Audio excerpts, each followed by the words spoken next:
Is this the moment the world has been waiting for? Will Zelensky and Putin finally meet face to face after 3 years of war? And while shifting our focus to the Russia-Ukraine war now, Ukrainian President Volodymyr Zelensky has urged Putin to hold face-to-face talks in Ankara on May 15th on the Russia-Ukraine war.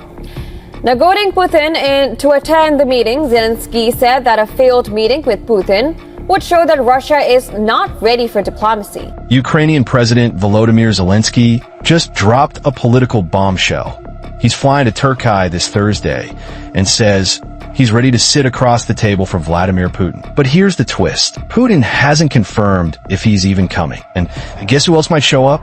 Donald Trump. Yeah, things just got way more unpredictable. Let's break down what's going on and why this week might be a turning point in the Ukraine-Russia war. On Tuesday, Zelensky announced he'll land in Ankara on Thursday. He's planning to meet with Turkish President Recep Tayyip Erdogan, and then both will head to Istanbul. Their mission? Wait for Putin to show up. Literally, Zelensky says he won't negotiate with anyone but Putin. No intermediaries, no delegations. Just him and the Russian president, face to face. It will be the first time these two met in person since December 2019. And since then, tens of thousands of lives have been lost.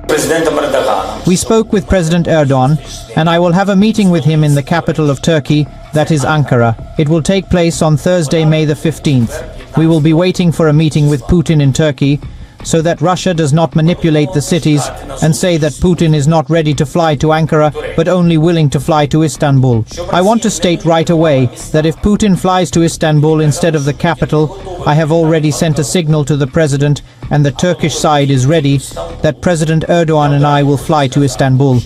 That is, in any case, we will do everything to make this meeting happen. But the Kremlin is silent. Putin proposed talks, but hasn't confirmed whether he'll attend the Istanbul meeting. Kremlin spokesperson Dmitry Peskov said, "As soon as the president considers it necessary, we will make an announcement." Translation? Even with the world watching, Russia's playing hard to get. In a surprise twist, U.S. President Donald Trump has entered the chat again. He says he's thinking about flying over to attend the negotiations himself. Zelensky welcomed the idea, calling it the right move. But Russia completely ignored it. This raises another question. Could Trump steal the spotlight or actually help end the war? Let us know in the comments. Would Trump at the table be a game changer or a distraction? They've only confirmed a delegation will be sent, but without any preconditions. So the million-dollar question remains, is Putin bluffing? This Thursday could go down in history. If Putin shows up, it might be the beginning of the end of Europe's deadliest conflict in decades. If he doesn't, the world will be watching the consequences. So what do you think? Will Putin face Zelensky? Will Trump make a surprise landing in Istanbul? Comment your predictions below. And don't forget to like, subscribe, and turn on the bell so you don't miss our next update on this global game of power, peace, and politics.